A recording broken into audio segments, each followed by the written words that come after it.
बिस्मिल्लाहिर्रहमानिर्रहीम। अस्सलामु अलैकुम डियर स्टूडेंट्स। आज का हमारा टॉपिक है कंप्यूटर का।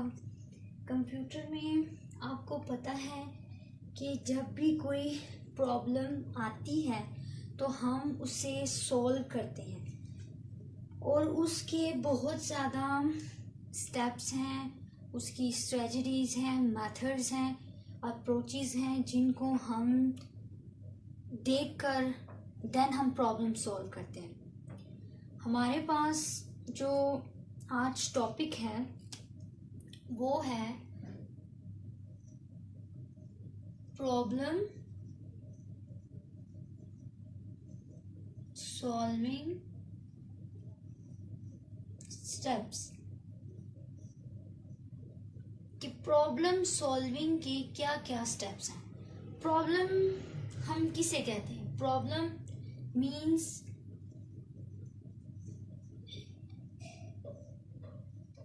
any situation or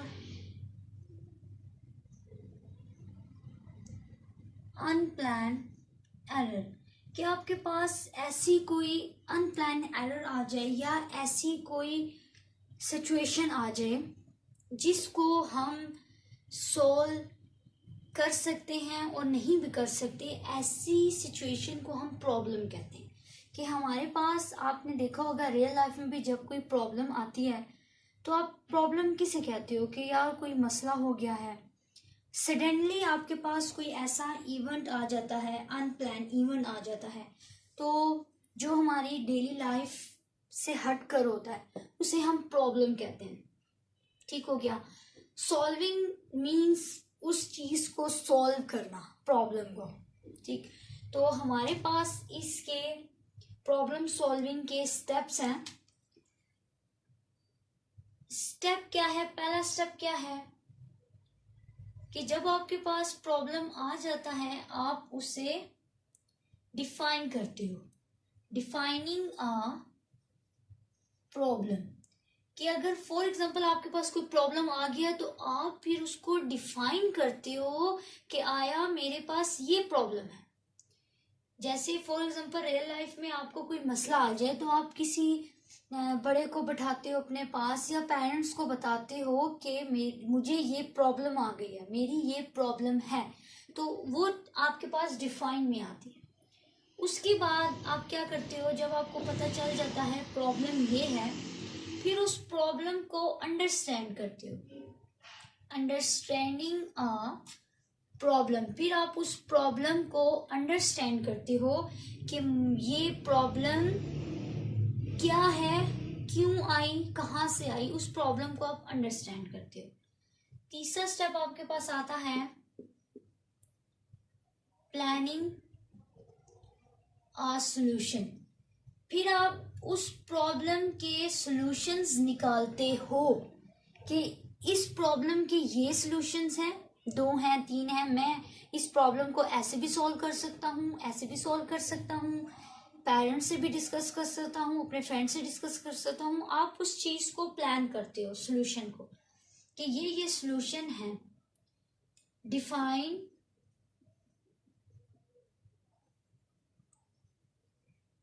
candid solutions.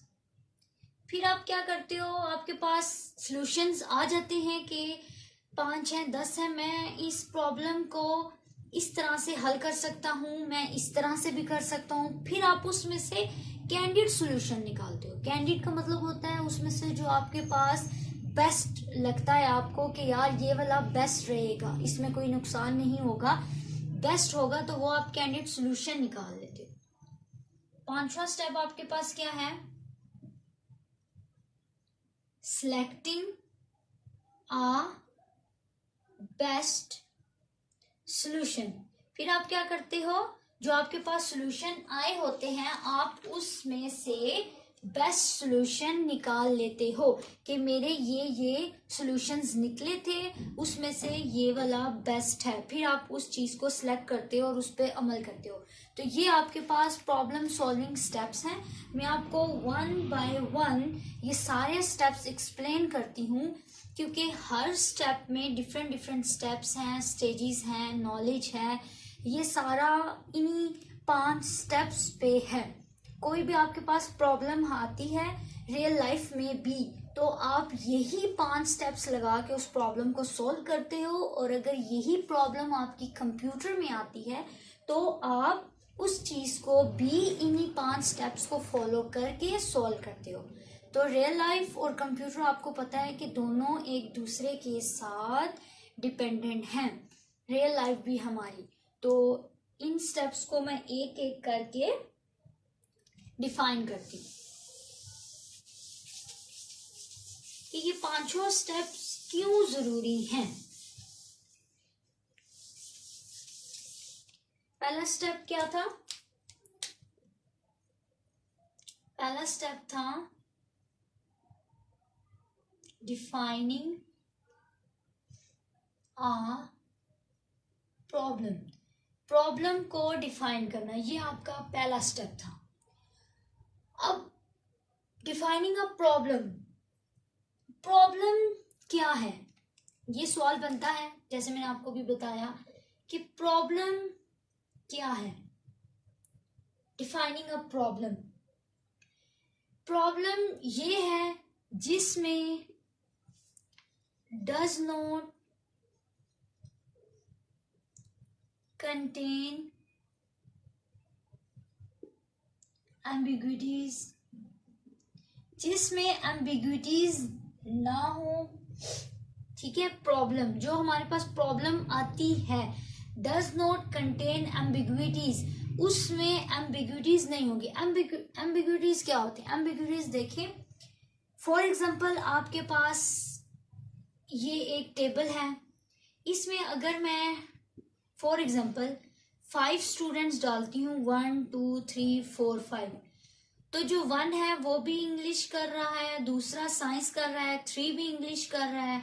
अगर मैं इस 3 की बजाय अगेन 2 करके मैं इंग्लिश कर दूं, ठीक हो गया, या फिर यहाँ पे मैं 2 के साथ अगेन साइंस कर दूं, तो देखें कि ये 2 भी साइंस है, ये 2 भी साइंस है, तो ये दो एक दूसरे के साथ एम्बिग्विटीज हो रही हैं, ये इसके साथ मैच हो रहा है, डबलिंग हो रही है, तो ये चीज हमारे पास एम्बिग्विटीज में आती है।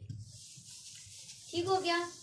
अच्छा भाई, हमने प्रॉब्लम डिफाइन की जिसमें डज नॉट कंटेन एम्बिग्विटीज हो। अच्छा, फिर उसके बाद क्या हो? दूसरा क्या है कि जितनी भी हमारे पास कंडीशंस हैं, conditions are clearly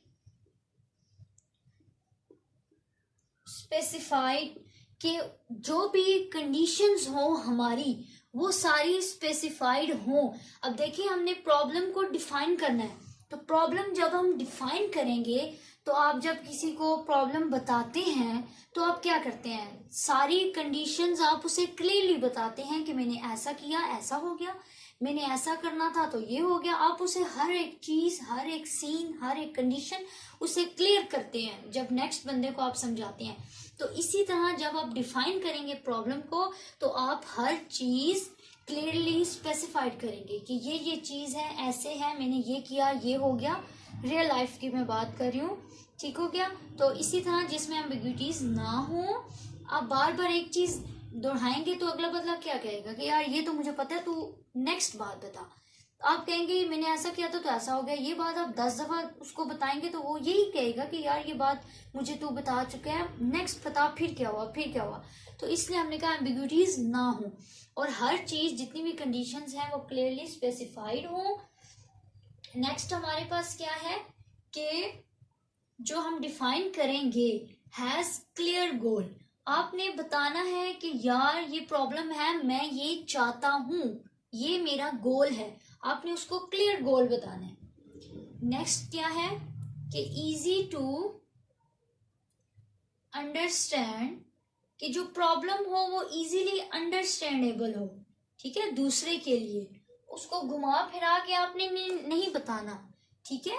and solve, easily हम दूसरे के लिए अंडरस्टैंडेबल होना लाजमी है, क्योंकि आप देखिए बातों को घुमाते हैं, ये हो गया वो हो गया, तो वो अगला बंदा कंफ्यूज होता है। इसी तरह कंप्यूटर में आप क्या करेंगे कि अंडरस्टैंडेबल हो दूसरे के लिए, ताकि दूसरा इजीली क्लियरली समझ सके। तो ये आपके पास वेल डिफाइंड प्रॉब्लम है कि आप प्रॉब्लम को डिफाइन करेंगे, तो ये उनमें आपने चीजें देखनी है। इसके बाद जब आप प्रॉब्लम डिफाइन करते हैं तो उसमें 3 चीजें जो है वो इम्पोर्टेंट होती हैं। कैसे? नंबर 1 मैं आपको बताती हूँ इसी के अंदर कि गेन बैकग्राउंड नॉलेज, ये इसी के अंदर आता है डिफाइनिंग में, बैकग्राउंड नॉलेज। ठीक हो गया। दूसरा क्या होता है? अच्छा पहले मैं आपको ये बताती हूँ। अब देखिए गेन बैकग्राउंड नॉलेज, जब आप डिफाइन करते हैं प्रॉब्लम तो आप उसको ये भी बताते हैं कि यार मेरे साथ पिछली बार भी ऐसा हुआ था। आप उसे जो भी पिछला नॉलेज, आपका जो एक्सपीरियंस होता है, पिछला नॉलेज होता है, वो भी आप उसमें इंक्लूड करते हैं। ठीक हो गया कि ये जो है मेरी ये प्रॉब्लम पहले भी हुई थी, ये वाला मेरा एक्सपीरियंस हुआ, मैंने ऐसे किया था तो ऐसा हो गया था। रियल लाइफ में आप ऐसे ही बताते हैं, अपना थोड़ा सा जो पिछला एक्सपीरियंस होता है लाइफ का, वो भी आप जो है दूसरे को बताते हैं कि यार मेरे साथ पहले भी ऐसे हुआ था ये। तो वो आपने बैकग्राउंड नॉलेज उसमें जरूर डालना है। ठीक है। नेक्स्ट स्टेप क्या है आपका? इसी में आता है कि यूज गेस। आप क्या करते हैं? आप जो है गेस करते हैं कि यार मेरे साथ पिछली बार ये हुआ था, अगर मैं ऐसा करूंगा तो ये भी हो सकता है, ये भी हो सकता है। आप गेस लगाते हैं। गेस किस पे लगाएंगे? गेस आप बेस्ड ऑन पास्ट एक्सपीरियंस, कि जो भी आपके पास्ट में एक्सपीरियंस हुए होंगे आप उसको देखते हुए गेस करेंगे कि आया ये भी हो सकता है, ये भी हो सकता है, जिसको हम उर्दू में कहते हैं कि अंदाजा लगाना। तो आप अंदाजा लगा सकते हो अपने प्रीवियस एक्सपीरियंसेस को देखते हुए, अपने नॉलेज को देखते हुए। ठीक हो गया। तो ये आपके पास आएगा कि आप गेस भी करते हो जब डिफाइन करते हो प्रॉब्लम। उसके बाद ड्रॉ पिक्चर। ड्रॉ पिक्चर का क्या मतलब है?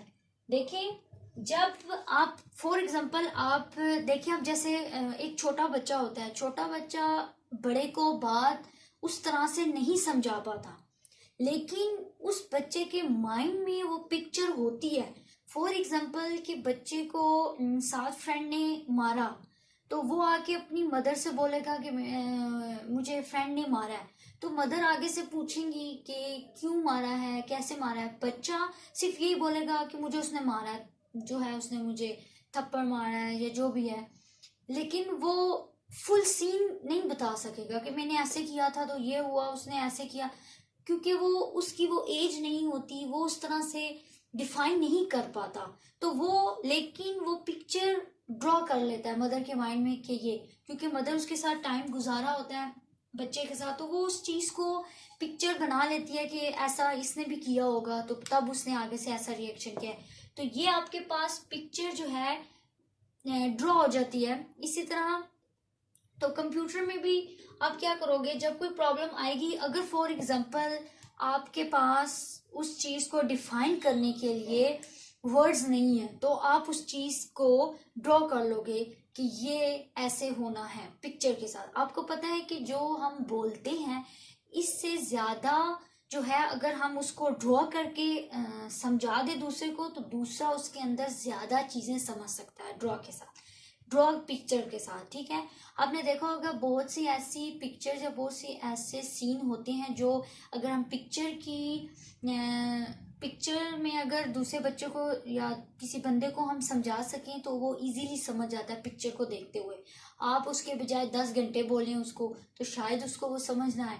तो इसलिए है कि पिक्चर ड्रॉ हो जानी चाहिए। तो ये आपके पास इन 3 वजह से आप प्रॉब्लम डिफाइन कर पाते हो, बैकग्राउंड नॉलेज की वजह से, गैस करके, या फिर ड्रॉ पिक्चर करके। ये डिफाइनिंग द प्रॉब्लम में आता है। ठीक हो गया। अब नेक्स्ट स्टेप क्या था हमारे पास? ये तो डिफाइन होगी प्रॉब्लम, कि हमने प्रॉब्लम दूसरे को बता दी, सारी कंडीशंस बता दिए, सारा प्रीवियस नॉलेज बता दिया, अपना एक्सपीरियंस बता दिया। अब हमारे पास नेक्स्ट स्टेप क्या था, हमारे पास नंबर 2 स्टेप क्या था हमारे पास, अंडरस्टैंडिंग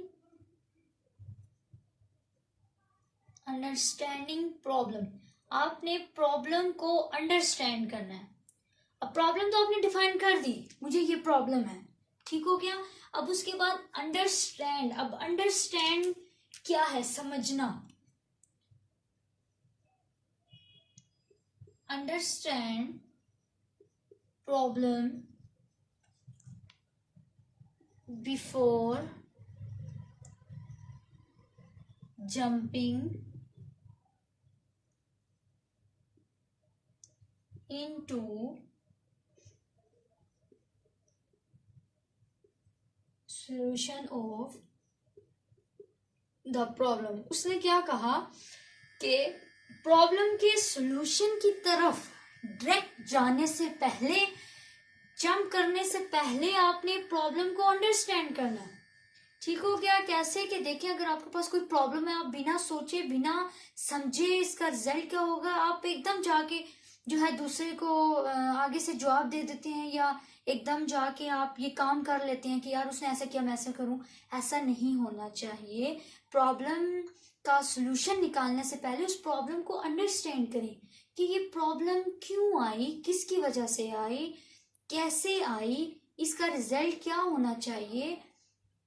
सॉल्यूशन तो हर प्रॉब्लम का निकल आता है। फॉर एग्जांपल, अगर आपको किसी इंसान ने मारा है, रियल लाइफ की मैं बात कर रही हूँ, फॉर एग्जांपल अगर किसी इंसान ने आपको मारा है तो आप क्या करेंगे, रिएक्शन में आप दोबारा उसको मारेंगे बिना सोचे समझे, ठीक हो गया। आप ये नहीं सोचते कि यार उसने मुझे क्यों मारा, आया क्या, मेरी गलती थी नहीं थी। आप उस चीज को अंडरस्टैंड नहीं करते, एकदम से जाके सॉल्यूशन निकाल देते हैं, अपना रिएक्शन शो कर देते हैं। तो आपने ऐसा नहीं करना, प्रॉब्लम को आपने अंडरस्टैंड करना है। अब मैं आपको बताती हूँ कि जो प्रॉब्लम अंडरस्टैंड है वो आप एस डब्ल्यूज का क्या मतलब है। नंबर 1, व्हाट, मैं आपको डिफाइन करती हूँ, who, why, when, where.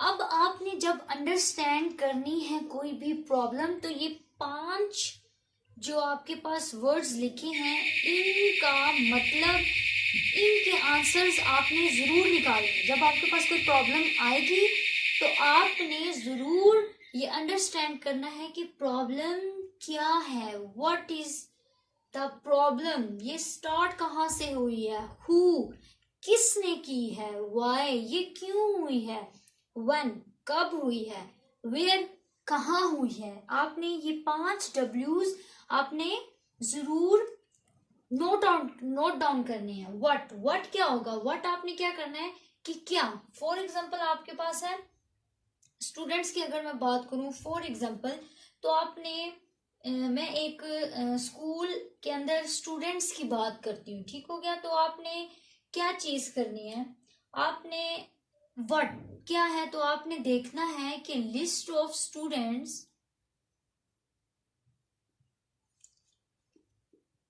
Starts with A. For example आपके पास एक लिस्ट है स्टूडेंट्स की, तो आपने देखना है व्हाट, वो क्या है। आपको पता चला कि वो स्टार्ट विद ए से हो रही है, मेरे पास ऐसी स्टूडेंट की लिस्ट है जो ए से स्टार्ट हो रही है। ये आपने देख लिया कि लिस्ट क्या है।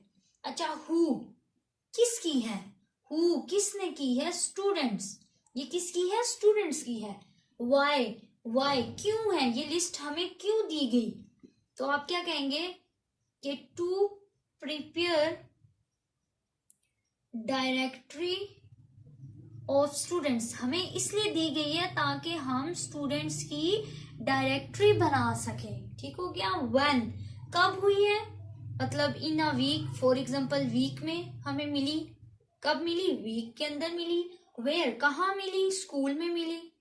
ये मैं एक टीचर की एग्जांपल लेकर बात कर रही हूँ कि टीचर को एक लिस्ट दी गई है, अब उसके लिए ये प्रॉब्लम है लिस्ट, तो वो अंडरस्टैंड करेगी कि ये क्या है ये स्टूडेंट्स, वो टीचर कहेगी कि स्टूडेंट की लिस्ट है जो ए से स्टार्ट हो रही है, किसकी है, स्टूडेंट्स की है। क्यों दी गई मुझे, ताकि मैं स्टूडेंट्स की डायरेक्टरी बना सकूं। कब दी गई मुझे, इसी वीक में दी गई। कहाँ दी गई, स्कूल में दी गई। तो टीचर ये 5 जो आपके पास SWs हैं इसको नोट डाउन करेगी। अब जब ये 5 आपके पास नोट डाउन हो जाएंगे इसका मतलब है कि आपको प्रॉब्लम अच्छे से समझ आ गई है। ठीक हो गया। अब हम नेक्स्ट स्टेप पे चलते हैं। जो हमारा नेक्स्ट स्टेप है, अब आपके पास क्या हुआ कि प्रॉब्लम आपने डिफाइन कर दी, आपको अंडरस्टैंड होगी कि ये प्रॉब्लम है। तीसरे स्टेप में आपके पास क्या आएगा,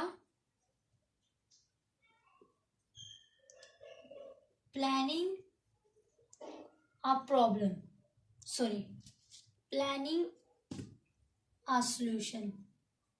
आप क्या करेंगे, अब आपको वो लिस्ट तो पकड़ा दी, अब आपने टीचर ने क्या करना है, टीचर उसके बारे में सॉल्यूशंस निकालना शुरू हो जाएगी। अच्छा मैं इसको ऐसे भी कर सकती हूँ, ऐसे भी कर सकती हूँ। ठीक है, तो उसके माइंड में जो है वो क्या आएगा, प्लान बनता जाएगा कि मैंने ऐसे करना है, ऐसे करना है। तो इसमें हम क्या लिखेंगे प्लानिंग में कि formulate a plan that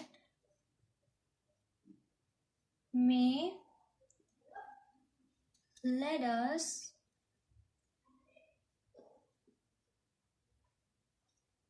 towards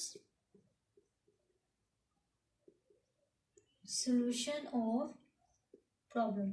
अब आप प्लान बनाना शुरू करोगे कि मैं इस प्रॉब्लम को ऐसे ऐसे करूं, तो इसका क्या मतलब है कि आप उस प्रॉब्लम के सॉल्यूशन की तरफ जा रहे हो। ठीक है, प्लान कर रहे हो, सॉल्यूशन की तरफ जा रहे हो। अब इसमें हमारे पास इसमें प्लानिंग वाले में कुछ स्ट्रेटजीज आती हैं, वो देखते हैं कि स्ट्रेटजीज क्या है। जैसे मैंने आपको पिछले वाले में 5 Ws बताए थे, इसमें भी स्ट्रेटजीज हैं। पहली क्या स्ट्रेटजी है,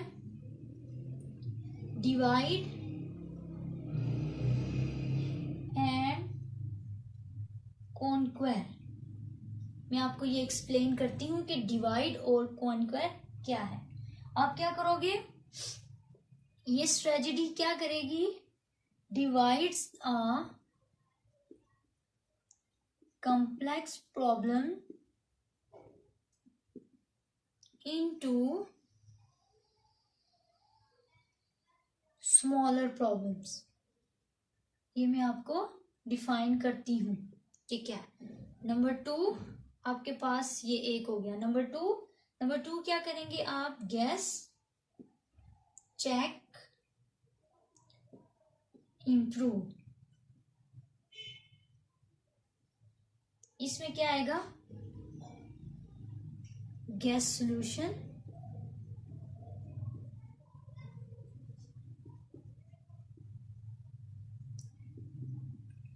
चेक करेक्टनेस,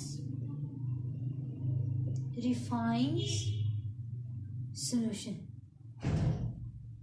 ये आपका सेकंड हो गया। Third, act it out. इसमें क्या आता है, defines list of to do task. Number 4, draw a pictorial representation।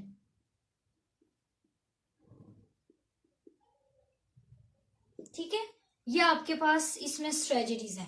अब आपने प्लान करना है कि उस प्रॉब्लम को मैं कैसे आगे लेकर चलूं, कैसे सॉल्व करूं, प्लानिंग कर रहे हैं आप।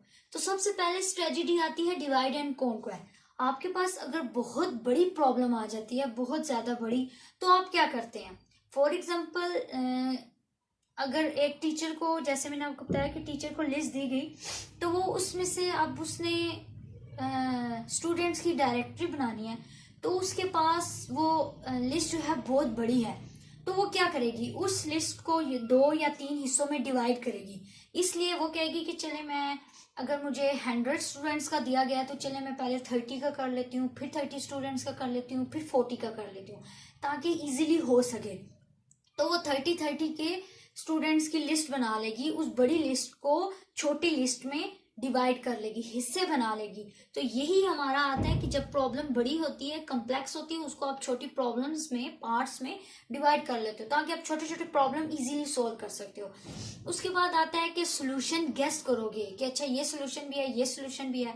उसके बाद चेक करेक्टनेस, आप वो देखोगे कि जो सोल्यूशन निकाला है क्या वो मेरी प्रॉब्लम के साथ रिलेट करता है या नहीं। ऐसा तो नहीं है कि स्टूडेंट्स का प्रॉब्लम है और मैं जाके प्रॉपर्टी का प्रॉब्लम का सोल्यूशन निकालूं, ऐसा नहीं होना चाहिए। उसके बाद सोल्यूशन को रिफाइंस करेंगे, उसको और अच्छा बनाएंगे कि अच्छा इस सोल्यूशन को मैं थोड़ा सा और अच्छा करूं, नहीं ऐसे नहीं, ऐसा अच्छा रहेगा। तो ये आप रिफाइन में आ गया। एक्ट इट आउट, इसका क्या मतलब है, अब आपके पास डिफरेंट डिफरेंट टास्क होंगे, तो आपने उस टास्क की लिस्ट बना लेनी है कि टू डू टास्क, कि आपने कौन कौन से टास्क करने हैं, आप उसकी लिस्ट बना लेंगे। उसके बाद ड्रॉ अ पिक्टोरियल प्रेजेंटेशन, कि उस जो आपने टास्क बनाए हैं उस चीज को आप ड्रॉ कर लेंगे कि अच्छा ये प्रॉब्लम ऐसे होगी, अच्छा ये प्रॉब्लम ऐसे होगी। आपने उसको एक पिक्टोरियल रिप्रेजेंटेशन में बना लेना। पिक्टोरियल रिप्रेजेंटेशन बनाने के लिए एक हमारे पास फ्लो चार्ट इस्तेमाल होता है, वो मैं आपको इंशाल्लाह नेक्स्ट लेक्चर में समझाऊंगी कि प्रॉपर एक फ्लो चार्टिंग किसे कहते हैं, हम किसी प्रॉब्लम को फ्लो चार्ट में कैसे बना सकते हैं, ठीक है, हम उसको ड्राइंग कैसे कर सकते हैं, वो मैं आपको नेक्स्ट लेक्चर में समझाऊंगी। तो ये आपके पास स्ट्रेटजीज हैं प्लानिंग आ सॉल्यूशन की तरफ, ठीक है। जब आप सॉल्यूशन प्लान कर रहे होते हो तो ये 4 आपने स्ट्रेटजीज फॉलो करनी।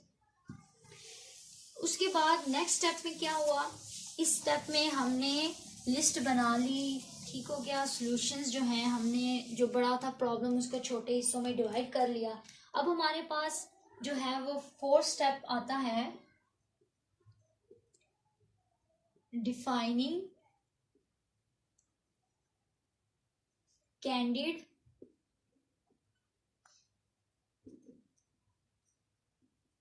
सॉल्यूशंस। अच्छा, कैंडिड का क्या मतलब है, ये कैसा सॉल्यूशन है कैंडिड, कैंडिड का क्या मतलब है, कैंडिड रेफर्स टू something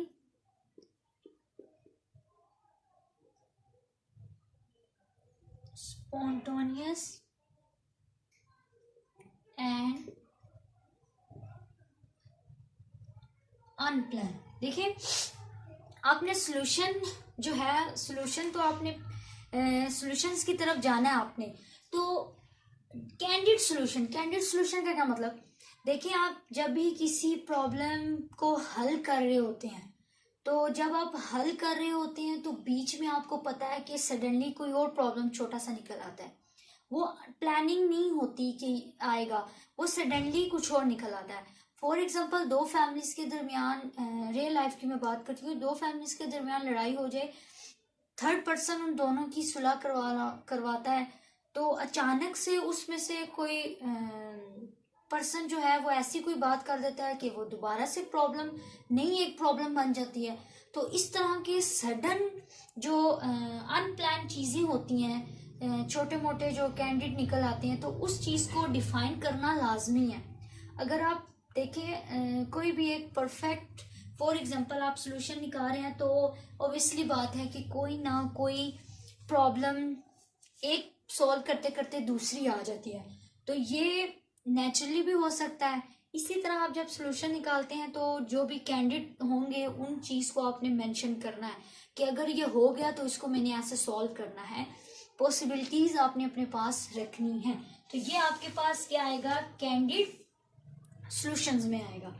इसके साथ हमारे पास नेक्स्ट जो 5 है, ये आपने निकाल लिए, जो कैंडिडेट सॉल्यूशंस थे उनको आपने डिफाइन कर लिया। नेक्स्ट हमारे पास स्टेप क्या था, सिलेक्टिंग बेस्ट सॉल्यूशंस। अब आपके पास जाहिर बात है, आप सॉल्यूशंस तो ढेर सारे आ गए, आपने कैंडिडेट सॉल्यूशंस भी निकाल लिए। अब आपने क्या करना है, इसको हम कैसे कह सकते हैं, हम कह सकते हैं कि सम टाइम, बाज़ औक़ात हमें मोर देन वन सोल्यूशन आते हैं। आपको पता है कि एक काम करने के 100 तरीके होते हैं, आपको जो बेस्ट लगता है आप वही चूज करते हो। इसी तरह एक प्रॉब्लम के मोर देन वन सॉल्यूशंस होते हैं, तो आप क्या करते हो, then select the best one, जो आपको सबसे बेस्ट लगता है कि यार इसका नुकसान नहीं होगा, मतलब कि अगर मैं इसको ये वाला सॉल्यूशन करूं तो मे भी नुकसान ना हो। तो क्या होता है इसके पास, हमारे पास, कि आपके पास इस चीज का डर नहीं होता कि मे बी ये चीज गलत हो जाए, ठीक है। तो आपको जो बेस्ट लगता है आप वही सॉल्यूशन लेते हो। तो इसी तरह आपको जो भी बहुत सारे सॉल्यूशंस में से बेस्ट लगेगा आप वो चीज ले लोगे, ठीक हो गया। अब प्रॉब्लम सॉल्विंग स्टेप्स हम क्यों करते हैं, इसके एडवांटेजेस क्या है। हम डायरेक्टली भी कोई भी सॉल्यूशन अप्लाई कर सकते हैं। हम इसके एडवांटेजेस देखते हैं कि प्रॉब्लम सॉल्विंग के प्रॉपर हम ये 5 स्टेप्स क्यों फॉलो करते हैं और हमें क्यों ये मस्ट बोला है कि ये करने हैं। इसके एडवांटेजेस क्या हैं। एडवांटेजेस ये हैं, नंबर 1, इजी टू ड्रॉ। आप इस प्रॉब्लम को इजीली ड्रॉ कर सकते हो। अगर आप ये प्रॉब्लम प्रॉपर डिफाइन करके, उसको प्लानिंग करके, तो प्रॉब्लम जो होगी आपके पास इजीली ड्रॉ हो सकेगी। उसके बाद है इजी टू अंडरस्टैंड। आप खुद भी अच्छे से समझ गए तो आप दूसरे इंसान को भी अच्छे से समझा सकोगे, तो इजी टू अंडरस्टैंड है। Number 3, easy to identify errors, कि अगर आपके उस प्रॉब्लम के दौरान जो जो एरर्स आते हैं तो आप इजीली उनको डिफाइन कर सकते हो। आपने एक एक स्टेप को देखा होगा तो आप इजीली डिफाइन कर सकोगे। आगे easy to observe flow from one step to other. आप क्या करोगे कि पहले स्टेप से लेकर दूसरे स्टेप तक, दूसरे से तीसरे आप इजीली ऑब्जर्व कर सकते हो कि मैंने ये किया, ये हो गया, ये किया, ये हो गया, ठीक हो गया। अब आपको पता है जिस चीज के एडवांटेजेस हों उस चीज के डिसएडवांटेजेस भी होते हैं। तो अगर हम इसके डिसएडवांटेजेस देखें तो नंबर 1 एडवांटेजेस आपको पता चल गया होगा कि हमने ये 5 स्टेप्स करने हैं और इतना जो है एक एक चीज को हमने मेंशन करना है, सॉल्यूशंस निकालने हैं। तो आपको पता है कि क्या होगा, मोर टाइम हमारे पास रिक्वायर्ड होना चाहिए प्रॉब्लम को समझने के लिए। ये अंडरस्टूड सी बात है कि एक चीज को आपने इतना ज्यादा डीपली जाना है, प्रॉब्लम को देखना है, तो आपके पास मोर टाइम होना चाहिए, ठीक हो गया। अब नंबर 2 में क्या आता है कि जो फॉर एग्जांपल मॉडिफिकेशन अगर आपने करनी है, दोबारा से आपने प्रॉब्लम अच्छे से नहीं समझी है और आप एंड टाइम तक सॉल्यूशन भी निकाल चुके हैं, तो क्या होगा कि आपको जो मॉडिफिकेशन फ्लो चार्ट होगी इज नॉट इजी। तो अब जारी बात है, फॉर एग्जांपल आपने दूसरे स्टेप में प्रॉब्लम को अच्छे से नहीं समझा है, तो जारी बात है आपने सॉल्यूशंस भी गलत निकाले हैं, तो आपको दोबारा से प्रॉब्लम समझना है, दोबारा से करना है। तो जो फ्लो चार्ट में मॉडिफिकेशन है वो नहीं होगी। इसमें थोड़ा सा टाइम कंज्यूमिंग है, ज्यादा जो है आपको चाहिए टाइम भी, और मॉडिफिकेशन के लिए भी टाइम चाहिए। तो जो फ्लो चार्टिंग है वो इजी नहीं है अगर आप उसको बार बार मॉडिफाई करोगे। और अगर बहुत बड़ी प्रॉब्लम आ जाए और आपने उसे बार बार मॉडिफाई करना हो, तो आपको पता है कि दोबारा से सारा डिफाइन करना, दोबारा से उसको समझना, डीपली जाना, तो वो आपके लिए टफ है। तो ये हमारे पास डिसएडवांटेजेस था। नेक्स्ट स्टेप में इंशाल्लाह मैं आपको फ्लो चार्ट और आगे कॉन्सेप्ट समझाऊंगी। आई होप आपको मेरा लेक्चर अच्छे से समझ आया होगा। मेरा चैनल ज़रूर सब्सक्राइब कीजिएगा। Thank you so much.